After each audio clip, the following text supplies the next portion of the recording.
Hola, ¿qué tal, amigos y amigas? Sean bienvenidos, bienvenidas a De Libros y Más.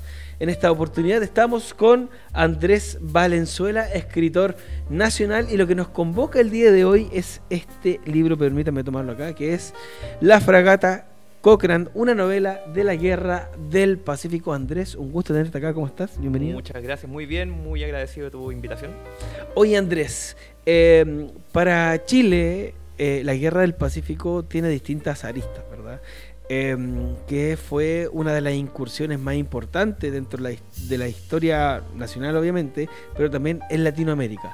¿Por qué decidiste ir por el acorazado, por el blindado Cochrane para escribir esta historia? Bueno, en parte por lo que dices tú de que la Guerra del Pacífico fue un acontecimiento muy importante, no solamente para nuestra historia, sino que también para la historia latinoamericana. ¿Y por qué el Cochrane? Porque, bueno, fue uno de los dos acorazados que tenía la Armada chilena durante la guerra, un barco importante, pero un poco opacado por, no sé, otros nombres como por razones obvias, incluso la Esmeralda o la Covadonga. Sí. Pero el Cochrane fue muy importante durante la guerra, no era la nave insignia, que era el Blanco Encalada, pero tuvo una participación muy importante en lo que fue la captura del Huáscar. Entonces, un barco que tuvo mucha historia en su interior durante su navegación. Entonces me pareció que era interesante recogerlo. Oye, y un barco que yo siempre digo, me cuesta mucho no hablar de más o spoilear a alguien y matarle la esencia del libro, pero que en el que, bueno, y pasaba mucho en la marinería de esa época, sobre todo en tiempos de guerra, que se mezclan muchas historias de mucha y de distintas clases también, ¿no? Había de todo a bordo de todos los navíos, sea de la escuadra chilena, probablemente también de la Armada de Guerra del Perú, había de todo a bordo de los barcos. Claro, y en esa línea, ¿cómo lo enfocas históricamente o literalmente en pluma para traspasarlo y crear esta historia? ¿Tomaste alguna seña histórica o nace el relato propio de tu imaginación? Yo creo que es un poco combinación de todo lo que tú dices, porque obviamente había que darle una base histórica. El Cochrane era uno de los blindados de la escuadra chilena, 220 hombres aproximadamente en la tripulación. Entonces, dentro de esos 220 hombres uno empieza a desglosar en quiénes estaban. Por supuesto, el capitán, Enrique Simpson y Juan José Latorre, que fueron los que aparecen en la novela durante la campaña marítima. Y después uno empieza también a imaginar la oficialidad. Un teniente, por ejemplo, en este caso aparece el teniente Soper. Sí. El contramaestre, que era una figura bien importante a bordo del barco, porque era como una suerte de conexión entre la oficialidad y los hombres de mar. Y ahí de repente, no sé, por ejemplo, yo empezaba a pensar, debe haber algún tipo de rivalidad por puro aburrimiento de repente, por los tiempos muertos, entre, no sé, artilleros y timoneles, por decirle algo. No sé, y ahí uno empieza como a pensar cómo puede darse esto de 220 personas en este contexto bélico que es muy tenso, confinados en este navío, y ahí empiezan a aparecer como las historias. Acá hay una frase que me gusta mucho por el cómo se repite. Comienza así el libro, pero es como: la guerra afecta a la vida de maneras particulares, nunca para bien. Exactamente. Y eso son dos líneas, una frase, que se repite en distintas partes del libro. Es una especie de leitmotiv que recorre toda la historia, porque efectivamente es lo que yo creo. O sea, la guerra afecta la vida de múltiples formas, pero no creo que nunca de buena forma. Oye, ¿y cómo fue que este mantra, ¿no? se repitiera en distintos capítulos, en distintas ocasiones, por distintos personajes también? ¿Lo esquematizaste desde el principio o se fue dando mediante fluye la historia? Nuevamente es una combinación de ambas cosas, porque claro, es una cosa que uno pretende que se repita, como dices tú, como una especie de mantra, un leitmotiv a lo largo de la historia, que es una técnica que se utiliza en literatura, en narrativa, que también se va dando solo a medida que van avanzando los capítulos y a medida que también va avanzando la historia. Es un proceso igual dinámico, uno lo estructura un poco desde el principio, pero también tiene algo de improvisación. Siempre yo al menos dejo un poco de espacio a la improvisación a medida que van avanzando los capítulos para que la historia vaya fluyendo sola. Entonces ahí, a medida que se van dando las circunstancias de cada capítulo, a veces se daba para que apareciera este leitmotiv dentro del texto. Oye, puede sonar una pregunta tal vez un poco obvia, pero uno no hay pregunta tonta. Exactamente. Sobre todo en conversaciones. ¿Siempre te gustó la historia o lo fuiste descubriendo durante el tiempo? ¿Cómo de fue? niño, siempre me gustó la historia, siempre encontré que era algo bien atractivo porque... primero por curiosidad cuando era más niño y después cuando uno empieza a crecer se empieza a dar cuenta que la historia es escalofriantemente cíclica, que es una cuestión que estoy repitiendo harto de repente en algunas entrevistas de promoción del libro, pero es que es cierto, uno se encuentra con algunos patrones o algunas circunstancias que se repiten una y otra vez, entonces tiene que ser por algo. Y la historia, yo creo, como ciencia social, nos da algunas respuestas al respecto.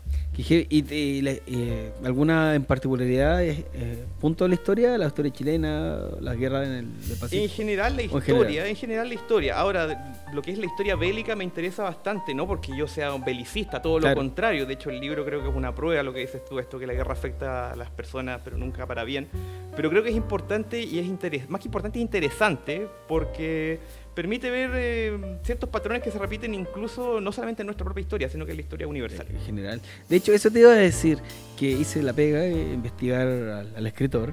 No eres como una persona que tú decías, belicista, de hecho todo lo contrario. ¿Cómo llegáis a esto? A escribir la historia, de que acá también hay un vicio, ¿no? En la sociedad, que uno dice, le gusta la historia, es medio tirado para cierta tendencia, o no sé, lo compara con cierto régimen alemán de cierta época. ¿Cómo llegáis? ¿Cierto? Sí, no, creo que no estoy mal en el prejuicio que pueda tener la gente. Puede ser, pero yo creo que no es un patrón y no es una norma tampoco. Y conozco mucha gente, incluso amigos míos, que también que no van para nada por ese lado. Claro.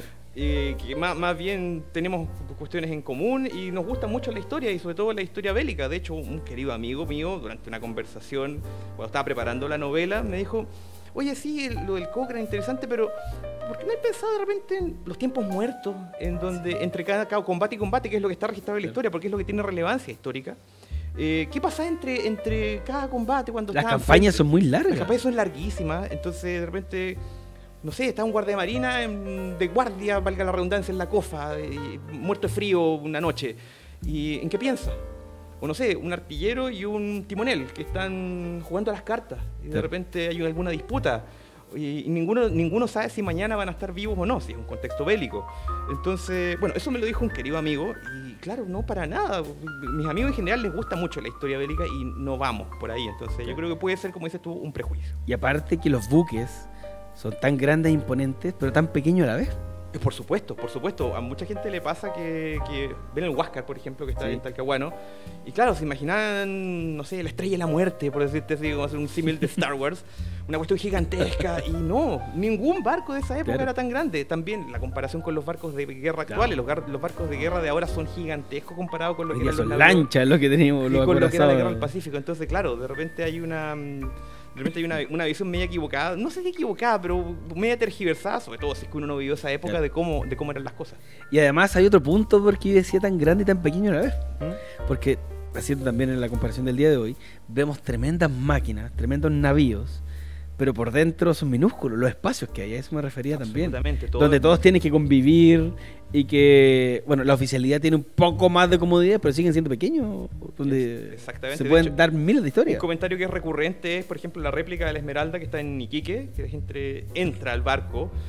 Ya de por fuera tú decís, no se ve tan chico, pero tú entras al barco y ves que todo es minúsculo, que la gente de mar dormía en los colles colgantes, la oficialidad, como dices hamaca, tú, claro, sí. Claro, una suerte de hamaca, la oficialidad tenía estos camarotes que también, entonces un poco más de privacidad, pero en cuestiones minúsculas, entonces efectivamente, pueden verse muy grandes algunos, pero la verdad siempre son espacios muy confinados.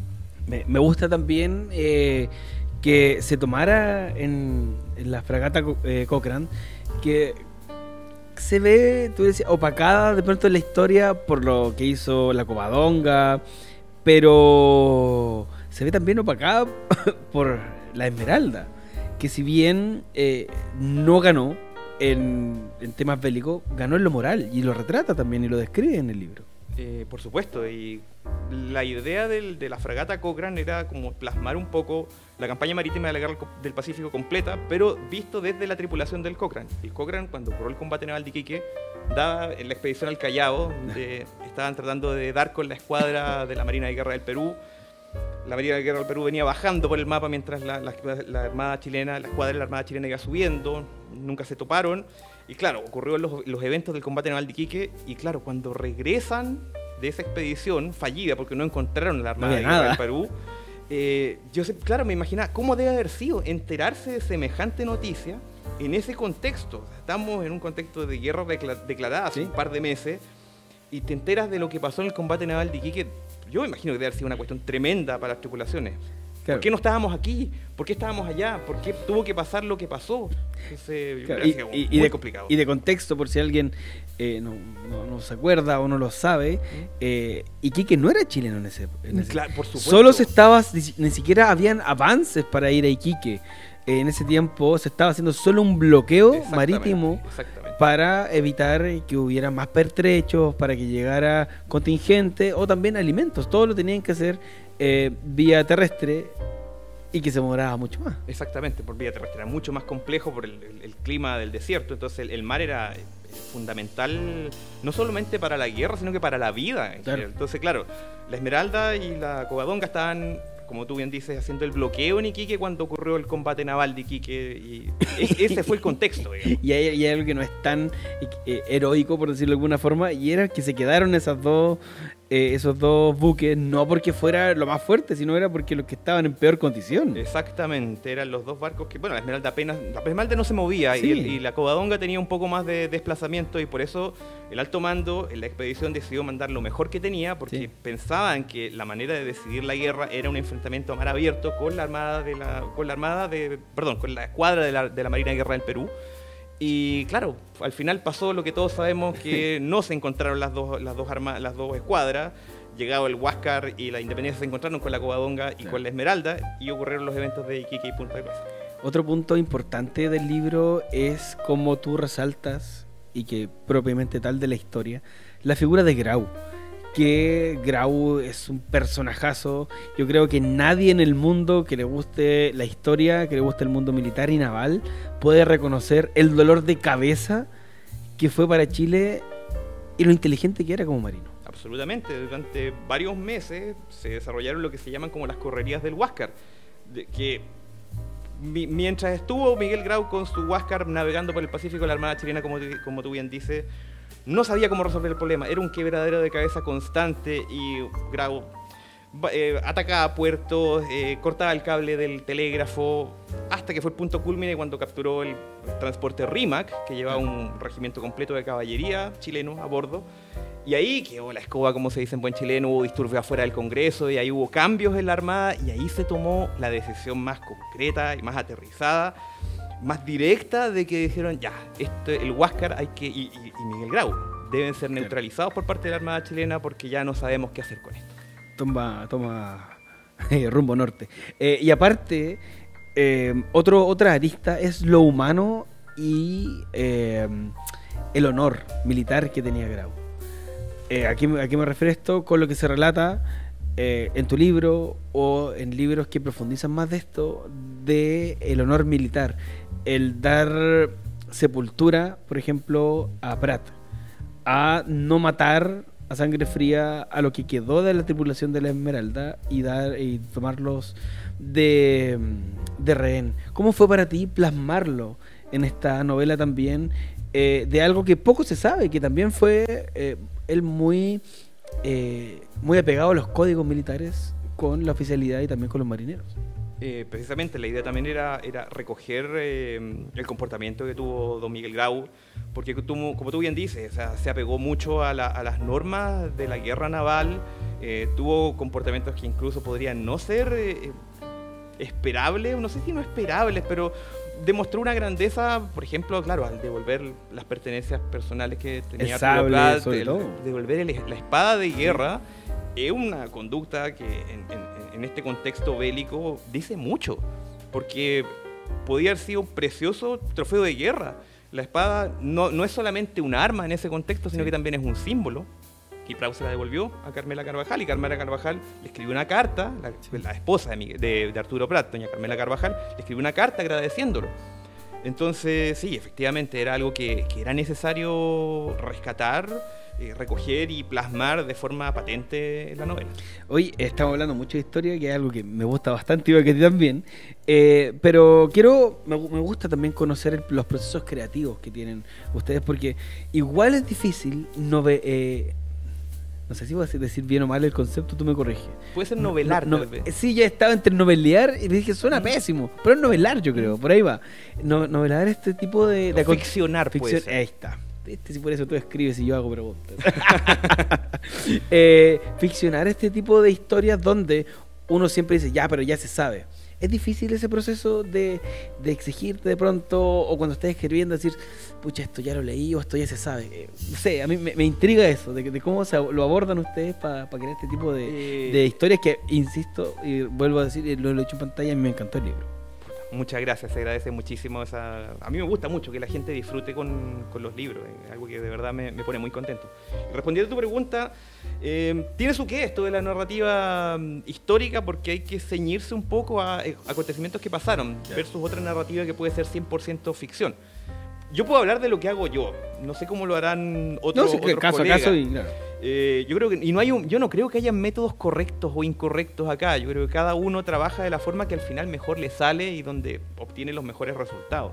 En lo personal, por ejemplo, para este libro fue tomar un poco lo que es los hitos de la campaña marítima, los hitos más o menos conocidos, y de repente pensar entre hito y hito qué puede haber pasado.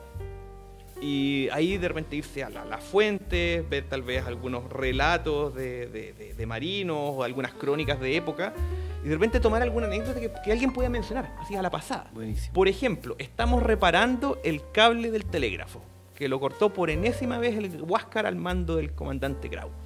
Entonces uno piensa, ya, perfecto. Está el barco, el Cochrane estacionado, tiene que enviar botes, perfecto. Tiene que bajar a alguien a reparar el cable. ¿Qué piensa el que está de guardia en la cofa? ¿Qué piensa el capitán en ese momento? ¿Qué piensa el contramaestre?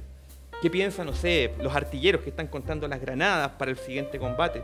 Y ahí uno empieza como a elucubrar, como pensando qué puede haber pasado. Y ahí van apareciendo en base, por ejemplo, a esta anécdota que puede ser muy simple, lo de reparar el cable del telégrafo, y no sé, discusiones, peleas, competencia, añoranza, y ahí se van armando un poco los relatos. Al menos yo lo trabajé así. Oye, es bien urdida la pega, un telar de escritura increíble.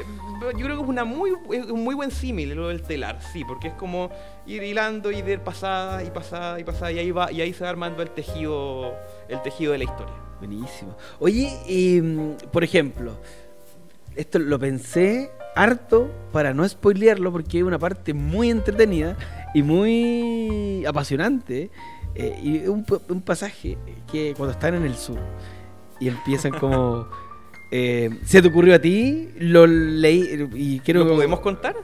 Es que yo estoy full respetando la obra para ti, para no spoilearlo, pero... Es que no es un spoiler tampoco, en estricto rigor. Que esa era la pregunta. ¿Pasó? ¿Lo leíste? ¿O se te ocurrió? Eso se me ocurrió 100%. ¿Digámoslo? Sí, digámoslo, ya que estamos... Oh, déjame decirlo a mí entonces. Por favor.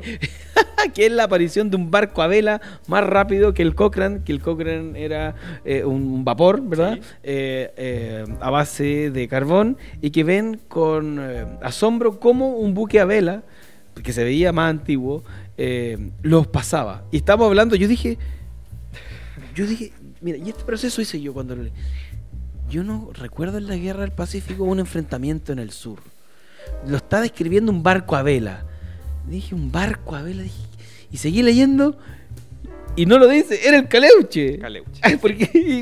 ¿Qué pasó ahí? Porque de verdad fue un punto de quiebre donde iba leyendo y fue como, no me lo esperaba. ¿Cómo se te ocurrió meterlo ahí? Bueno, igual tiene una base no histórica 100%, pero a ver, durante la campaña marítima, en algún momento, la Unión, uno de los navíos de guerra de la Marina de Guerra del Perú, llegó al Estrecho de Magallanes, buscando navíos chilenos que hostilizar porque podían venir con pertrechos, con armamento, con compras realizadas en Europa.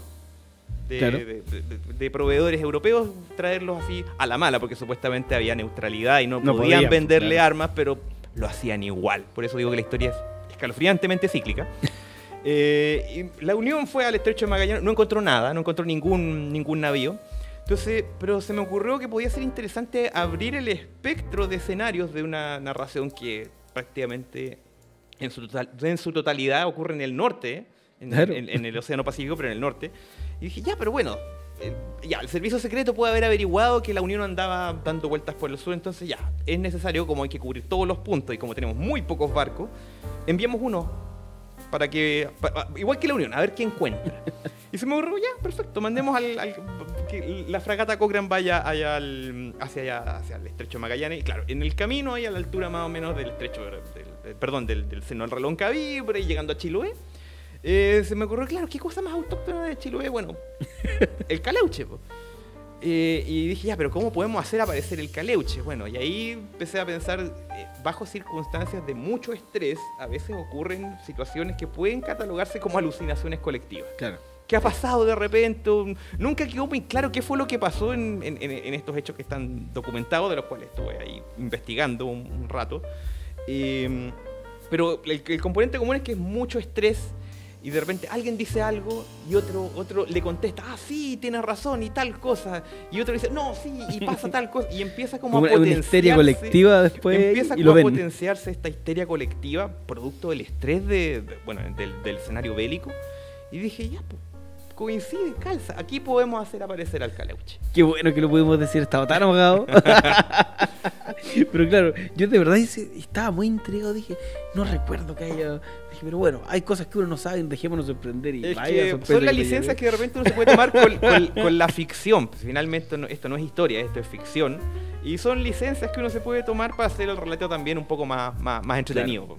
Claro. Y también la importancia que tiene el 21 de mayo, o la importancia también que tuvo esta campaña naval para el desarrollo de la guerra del Pacífico en favor de Chile. Sin mal que mal, el Cochrane termina siendo uno de los protagonistas para capturar el Huáscar, sí. Y después de eso las tropas en tierra pueden avanzar recién, las pueden trasladar de manera segura. Exactamente, después del 8 de octubre de 1869, cuando el Huáscar es derrotado y es capturado por la Armada chilena, solo entonces el ejército chileno pudo empezar a planificar qué hacer de aquí en adelante y empezar a pensar en una invasión, a avanzar en la invasión del territorio peruano. Como decíamos, Iquique en ese tiempo no era territorio chileno. Claro. Entonces pensar en un avance, digamos, porque avanzar por el desierto era imposible. Entonces el control del Océano Pacífico era fundamental para los intereses chilenos en la guerra.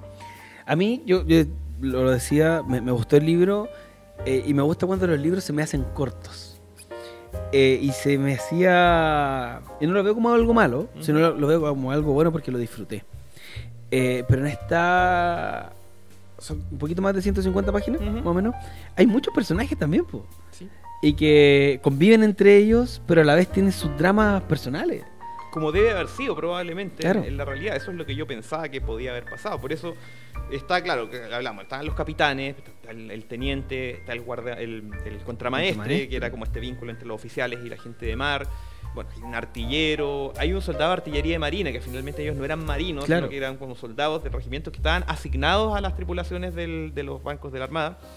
Y hay una cantinera también, que la presencia de la mujer en la guerra es una cuestión muy importante. Si bien es cierto, no está no era oficial. O sea, las cantineras sí. En cantineras formaban parte, autorizadas por el ejército chileno, pero eran 1 o 2 por batallón. Pero la presencia de la mujer chilena fue mucho mayor. Y costó un montón también que las reconocieran oficialmente. Que pudieran vestir faldón. Uniforme. Claro, porque las que habían, algunas usaban el kepí, pelo tomado, pantalones y ya está. Exactamente. Y además había muchas otras mujeres que no eran cantineras oficiales, como dices tú, digamos, aceptadas por el ejército, pero que también colaboraban en todo lo que era el esfuerzo bélico. Entonces, claro, uno de los personajes también es una cantinera, sí, que ella no está a bordo del barco, ella está en tierra, postada en Antofagasta. Y claro, tiene relación con un integrante de la tripulación, y ahí se van entretejiendo estas diferentes historias, no todas, o sea, la mayor parte embarcadas, pero no todas. Otra cosa que a mí de los libros, lo que yo le tomo particular atención son las portadas.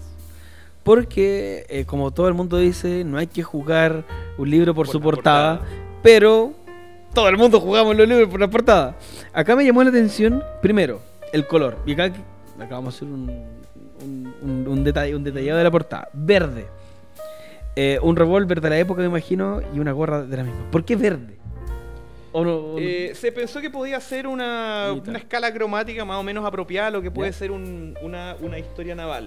El revólver se asemeja un poco a un Colt Peacemaker, que podía ser el revólver reglamentario de esa época del ejército chileno, que usaban los oficiales. Claro. Y la gorra es una gorra naval también de época. La idea era recoger como la violencia, porque lamentablemente estábamos en un contexto bélico, la violencia y como la fugacidad un poco de la existencia que podía tener, o sea, la fugacidad que podía tener la existencia a bordo de un navío de guerra. Más o menos eso era como lo que se quería plasmar con la portada. En ese sentido, bueno, el departamento ahí de gráfico de la editorial se luce un 7, porque quedó muy bonita la portada.